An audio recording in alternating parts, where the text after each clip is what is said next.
Now we're going to look at some examples of mark room situations.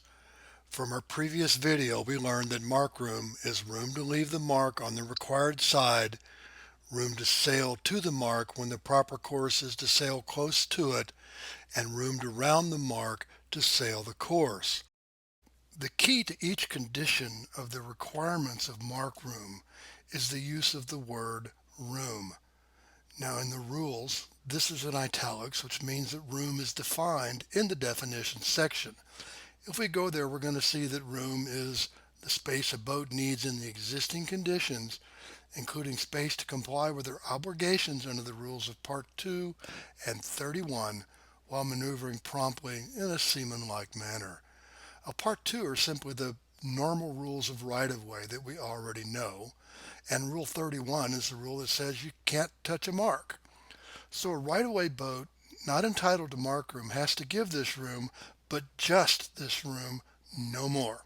If you think of this as sort of a protected lane, you're pretty close. The term you hear referring to this is entitled room.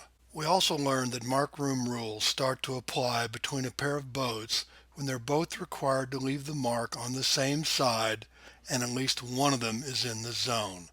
In the following examples, mark room rules will apply. We're going to be talking about boats approaching a windward mark, and we're going to use the Tongass buoy at Sliff. In our first example, the mark is to be passed to starboard or clockwise. If you look at the pair of boats, the white boat is clear ahead, so there is no overlap. Since she is clear ahead, the yellow boat is required to keep clear. Since one boat is clear ahead as the first of the pair enter the zone, the second part of 18.2b applies. The boat clear astern shall thereafter give the boat clear ahead mark room. And remember, this mark room applies even if an overlap is later achieved inside the zone.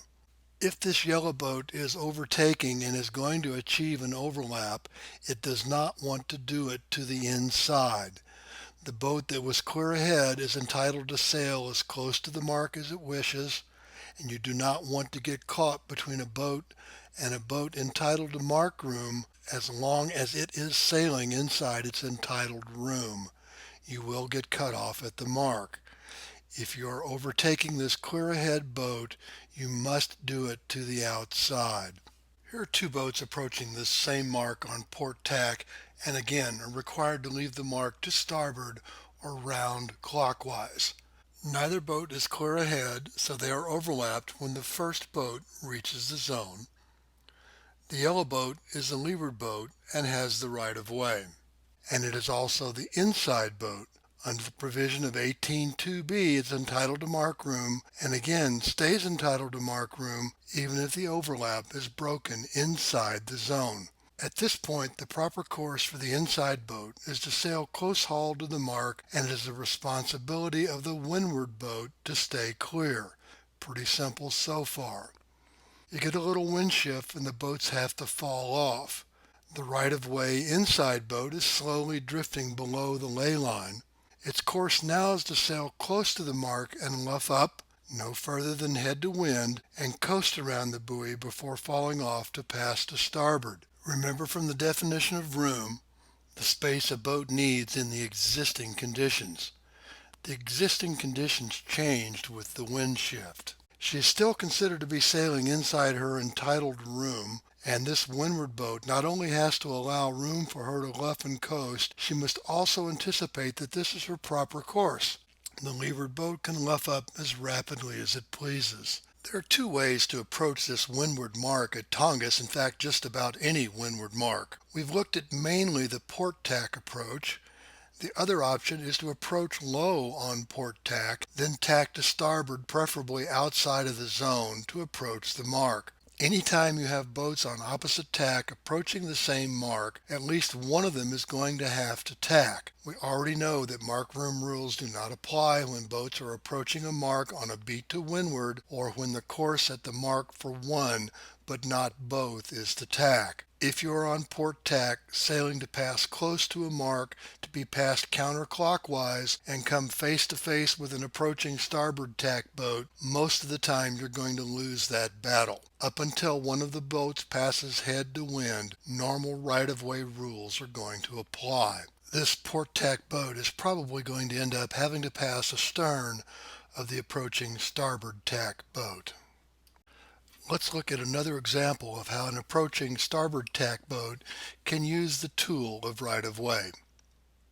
This starboard tack boat is perfectly within its rights to force this approaching port tack boat to have to tack away to avoid contact. As soon as it does so, the starboard tack boat tacks to round the mark. Once boats start to tack inside the zone, different things can happen, so we're going to look at a few examples. Now, some of these examples are not very likely to happen given the surrounding land at Tongass. When we start sailing open water marks, these can be very common. In this example, the starboard tack boat is tacked a bit early and is below the ley line and is going to have to tack back up to reach it. In many instances, the safest move may be to tack to the leeward side. Now, in this example, mark room has not been active prior to the tack. The other boat is not fetching the mark, and all that happens now is that 18-2A is waiting to see if an overlap occurs. If it does, it switches on, and the inside boat is given mark room. The difference in this mark room from what we've looked at earlier is this is not of the thereafter variety. It only applies as long as the overlap is maintained. The reason this mark room rule switches on is to prevent any possibility of this now leeward yellow boat with right-of-way from luffing the white boat to the wrong side of the mark. Normally, mark room does not allow room to tack except in one situation, and this is from the definition of mark room. Does not include room to tack unless she is overlapped inside and to windward of the boat required to give mark room, and she would be fetching the mark after her tack.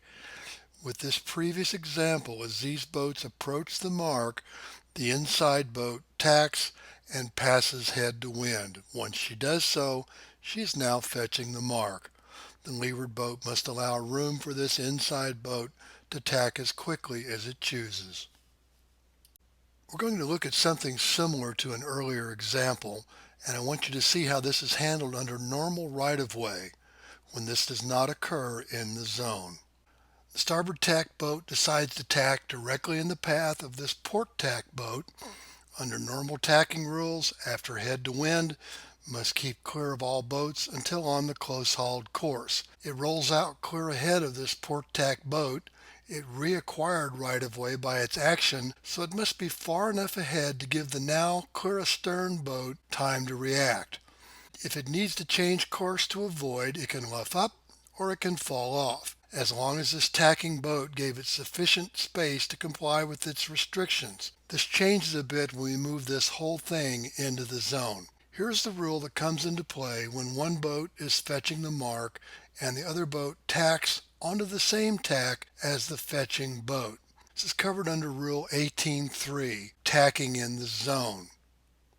Basically what this means is that once the tacking boat passes head to wind, this rule is switched on. All of the provisions of 18.2, which includes boats being overlapped, inside boat, outside boat, all of that is taken off of the table. If you take a look at the rule, you're going to notice that this says absolutely nothing about the tack of either boat. This is because the rule works exactly the same regardless of the tack of the respective boats. It makes no difference. This is why the rule identifies the boat as the tacking boat and the other as the fetching boat. Once we move this inside the mark, now this tacking boat must allow room for the fetching boat to still meet its normal obligations, but now within the restrictions imposed by this new rule 18.3. Let's take a look at those. It can't force the boat above close haul to avoid contact. In this situation, it's already on the close-hauled course, and it can't force the boat to fall off if that means that it's going to be forced to the wrong side of the mark. Now, tacking in front can be kind of deceptive. This fetching boat is going full bore towards the mark. The tacking boat is going to slow during its tack. If there's any doubt about having sufficient room, a wise choice is to extend a bit above the lay line before tacking. And according to the last part of the rule, if this fetching boat does get an overlap, and it probably will as the tacking boat starts to round and the stern of the boat swings around, then the fetching boat is given mark room. When we reverse this situation, what changes are the options of the tacking boat as far as normal right-of-way. The fetching boat is on starboard and the soon-to-be tacking boat is on port. Prior to the tack, the normal right-of-way rules apply.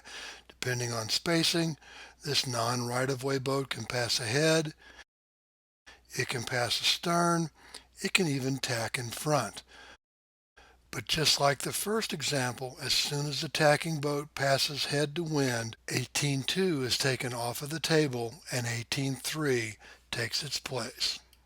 In both of our examples, regardless of tack, once the tacking boat does tack and 18.2 goes away and 18.3 is switched on, you'll see there is no provision for this tacking boat to acquire mark room by tacking inside the fetching boat. You are not allowed to force the fetching boat above close hauled, and if the fetching boat is on the lay line and close hauled, you're going to get trapped. Where this gets interesting is when this fetching boat has overstood the mark and is approaching from above the lay line.